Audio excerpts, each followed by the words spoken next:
Coucou les Sagittaires, je vous souhaite une belle et heureuse année. Voilà, je vous souhaite tout plein de belles et jolies choses, la santé avant tout. Voilà, j'ai décidé de vous faire une petite guidance à trois cartes, trois, quatre cartes.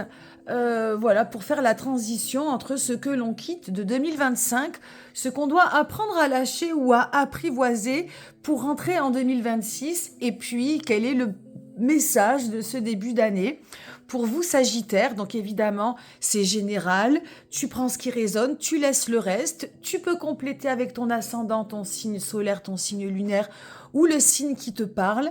À partir du moment où le conseil ou le message résonne, c'est que c'est OK. Alors, on va commencer peut-être par la direction de ce début 2026, où on est projeté comme ça d'un coup. Il faut rappeler que la nouvelle année naturelle et astrologique, c'est au printemps, mais on en a décidé autrement en remaniant le calendrier.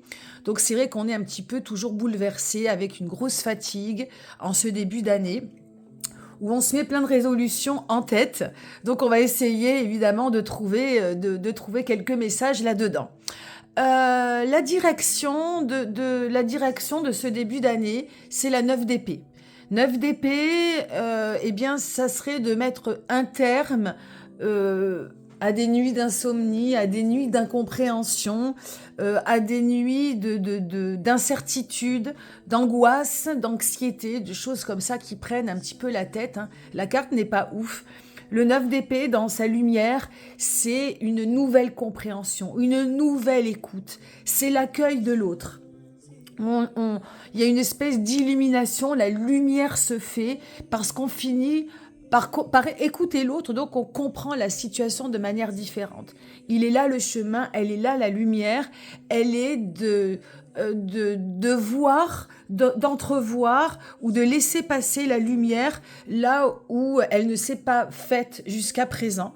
Donc ça va être peut-être ce 2026, voilà, quelque chose de nouveau. D'ailleurs, c'est une année neuve qui se termine pour aller vers l'année 1. Et la carte de cette direction, c'est la 9 d'épée. Donc 9 d'épée, c'est d'aller peut-être au bout de ce que tu as, d'un certain raisonnement, d'un certain cheminement. Il y a une fin il y a une fin qui n'est pas encore consommée, qui est peut-être en train de se vivre, et il faut peut-être aller jusqu'au bout pour voir la lumière se faire et commencer donc quelque chose de nouveau, un nouveau cycle à venir. Alors, donc, ça c'est la direction, mais qu'est-ce qu'on laisse derrière plus concrètement? Eh bien, c'est le roi de coupe. Et le roi de coupe, eh bien, ça peut être une manière de fonctionner, ça peut être une histoire d'amour, une manière d'aimer, une incrédulité, une naïveté. Le roi de coupe, c'est de la bienveillance, c'est de la gentillesse, c'est un cœur généreux, aimant. Donc, ça serait bête de laisser quelque chose de bon derrière soi. Il faut y voir peut-être l'inverse de cette carte.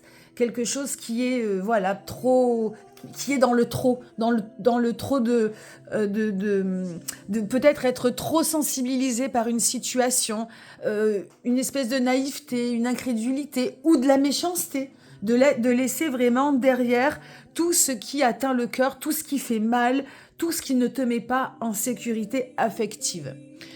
Tout ça, c'est derrière. Voilà. Il y a peut-être également, donc dans ce roi de coupe, le symbole d'un homme qui ne serait pas bienveillant, ou une femme qui ne serait pas bienveillante avec toi, une histoire, une manière d'aimer. Évidemment, je ne peux pas développer, c'est très général, à toi d'observer dans le côté affectif de ce qui ne te met pas en sécurité. Et ça, c'est derrière. Ce que tu dois apprendre à lâcher ou à apprivoiser pour cette nouvelle année, c'est la 7 de denier. Je dirais ici que c'est quelque chose à apprivoiser. D'apprendre la patience, d'apprendre à voir les choses pousser, à attendre la récolte de quelque chose que tu as semé dans la matière. Le Sagittaire vise toujours haut, vise toujours plus haut, est très optimiste, a toujours besoin peut-être de rêver, à ce qu'il n'a pas. Peut-être que des fois, la barre est peut-être placée un peu trop haute. Donc j'imagine que sur cette carte, ici, c'est d'apprendre un petit peu la persévérance de la récolte, de voir vraiment dans les graines que l'on a semées, d'apprendre à kiffer, d'apprendre à patienter, à voir les choses pousser, les choses naître, de pouvoir kiffer les moments de récolte, voilà, des moments où les choses, au printemps peut-être, où les choses vont se faire, où tu vas pouvoir voir les efforts que tu as faits tout cet hiver, peut-être plus encore, et de voir enfin les résultats, les bénéfices arriver et de pouvoir en profiter. Donc ça, c'est vraiment apprendre à apprivoiser l'énergie de la patience, de la persévérance et de la matière, de ce que tu as pu semer auparavant. Et on terminera avec du coup quelque chose qui tombe un petit peu sous le sens, mais le tarot ne laisse jamais les choses au hasard.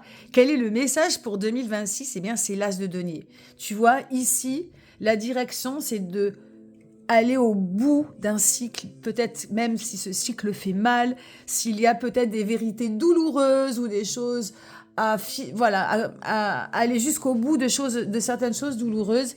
Ici, pour 2026, le message, c'est qu'il y a un nouveau cycle dans la matière qui va s'offrir à toi, avec plein de potentiel. Et en fait, tout ça, c'est logique. Hein, si tu apprends la patience, la persévérance, à voir au fur et à mesure les choses que tu as semées. Alors, ça peut être dans un projet professionnel, un projet, une maison, ça peut être dans la santé, ça peut être une relation.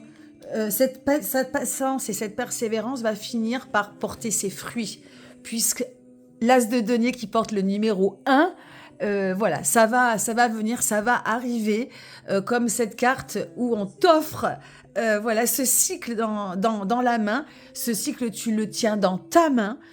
Et donc, voilà, c'est tout bénef. Et c'est plein de potentiel. Et ça va, voilà, c'est tout ce que je te souhaite pour cette année 2026. Donc, je te re-souhaite une belle année, ami Sagittaire. Bon kiff et à très bientôt. Bye bye.